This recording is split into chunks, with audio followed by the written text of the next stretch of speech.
Life around the globe for refugees and migrants fleeing war, persecution, climate change, and economic misfortune routinely find themselves in great peril along migrant trails. Perhaps the most perilous path anywhere through the Darien Gap, a wild, lawless stretch that straddles Colombia and Panama. Last fall, before the pandemic and with the support of the Pulitzer Center, correspondent Nadia Drost and videographer Bruno Federico put themselves at great risk to bring us stories of people risking everything to make their ways north toward the U.S. And a warning, the images and accounts in this report may disturb some viewers. Where South America meets Central America lies one of the world's wildest jungles. It's roadless, lawless, and almost entirely uninhabited. Its name, the Darien Gap. Underneath the soaring jungle canopy, migrants from around the world risk death crossing the jungle in a desperate bid to reach the US and Canada. They have no map and no instructions on how to make it through one of the world's most dangerous migration routes. I would like to send a message to anyone who is thinking of doing this route. It's very dangerous. If I knew this, I wouldn't have done it. Many migrants spend a week or even 2 on this trail before they reach a village and safety. But these journeys started long before. Migrants from Asia, the Middle East, and Africa flew into Ecuador or Brazil, where visa requirements are somewhat lax. Haitians also use this route as a springboard north. But to get from Colombia to Panama, they have to cross the Darien Gap by foot. It's the only missing 66-mile break in the Pan American Highway from the tip of Argentina up to Alaska. Migrants go first to the end of the road in Colombia, the port town of Necoclí, to head west along the Caribbean. The passenger manifest was global. Most had little idea of what lay ahead. They dock in Capurganá, a tourist town, now a trailhead for migrants headed into the Darien.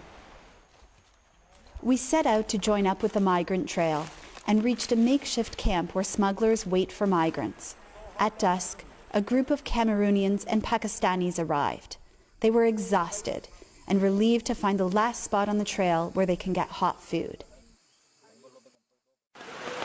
Morning broke with torrential rain. The Darien is one of the wettest places on the planet. The environment could hardly be more different from the high mountains of Pakistan this group of friends call home. The Taliban targeted our family from time to time. That is why I had to leave my country. We packed our food for 5 days, and with guides we hired, followed the migrants as they set out, on a day-long ascent of a mountain ahead. The steep and slippery terrain was tough for everyone, but nearly impossible with an injury. This woman from Cameroon could barely put weight on her knee. Exhaustion took over. God, the pain is too much. Yeah. The pain is more than me.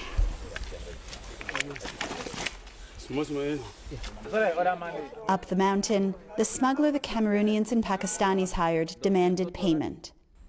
As we hiked, young men carrying square backpacks filled with bricks of cocaine passed us. We were told to expect their heavily armed security patrolling, so we put our camera away. I'll fall. My foot.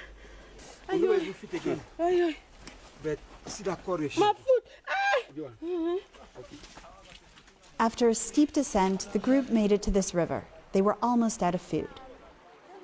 Smugglers won't venture any farther into Panama, where they could face over a decade in prison if they're caught. This one, who didn't want his face shown, wished smugglers weren't prosecuted so they could help migrants safely complete their journey. I've had to see mothers who tell their children they can't go on, to give themselves up to God. For anyone who has a family or kids, that breaks your heart. Another smuggler, who can't be identified, told us he came across this migrant who had been injured and spent 2 weeks on this mountainside. He was only crawling like a child. It's common. Most people who injure themselves die because there's no help for them. From here on, migrants are on their own. The next morning, we came across George, a Cameroonian man. Injured, he had been left behind by his group. Then, forging ahead alone, he fell and dislocated his shoulder. Our guides popped it back into place. He was one of many Cameroonians on this trail who didn't want to be fully identified, fleeing a brutal conflict in his country. You know, when you're running for your safety, you don't care what is happening to you. You don't care what is in front of you. You just want to have a safe ground. Just like his group of friends had, we left him behind, hobbling onwards. The trail and riverbanks were littered with signs of desperation. Before long, a large group of Haitians and Sri Lankans appeared. Jean Delicat, a father of two. It's been 6 days that we're walking without stopping. The children cry of hunger. There's no food. There's nothing. There was nothing else for them to do but try to go ahead. These Haitians had been living legally in Brazil or Chile. Among them were 6 children and 3 pregnant women. Dusk fell, and the Haitians made camp high above the river. It was hard to find wood dry enough to make a fire, and even harder to find food to cook. The night's catch, a few fish. Lying smugglers often tell migrants they're almost to their destination, which is why many, like Delicat, had already tossed their clothing and food. The bread are finished right now. I have read nothing here. Nothing. Your Bible? My Bible. Yes, my Bible. My book. Where's your go?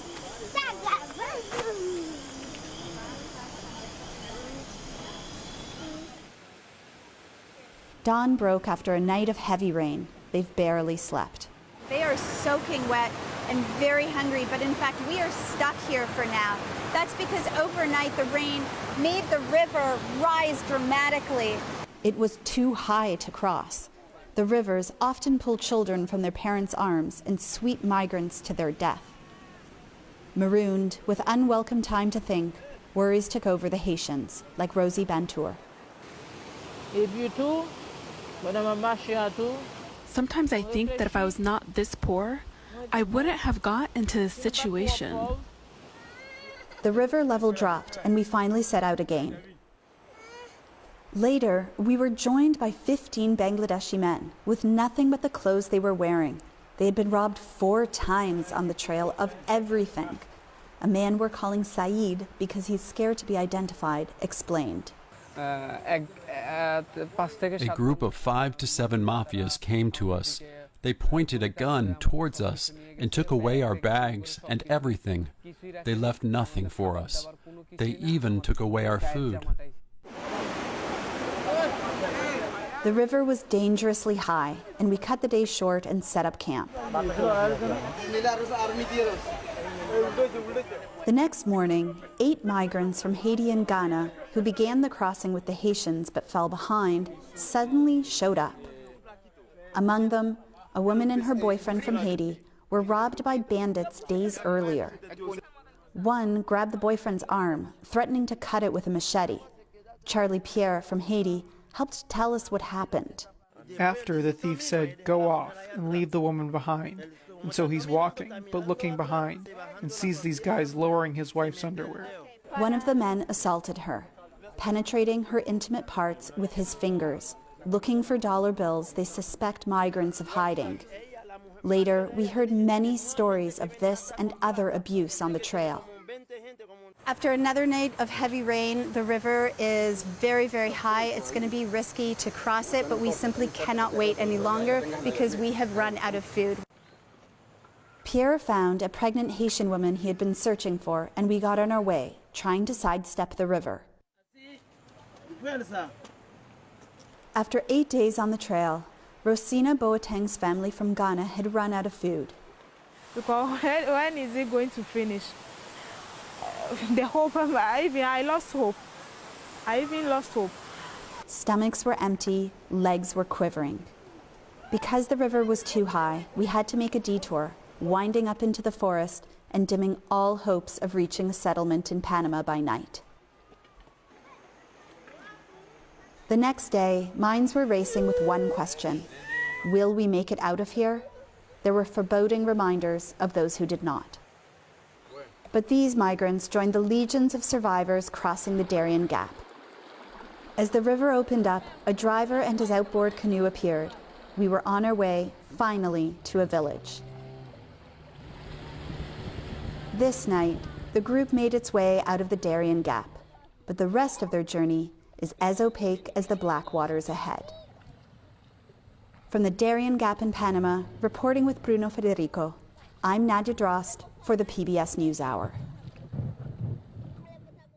Just incredible reporting. And tomorrow, Nadia will report on the uneasy waiting game in Panama for the migrants who make it through the Darien Gap.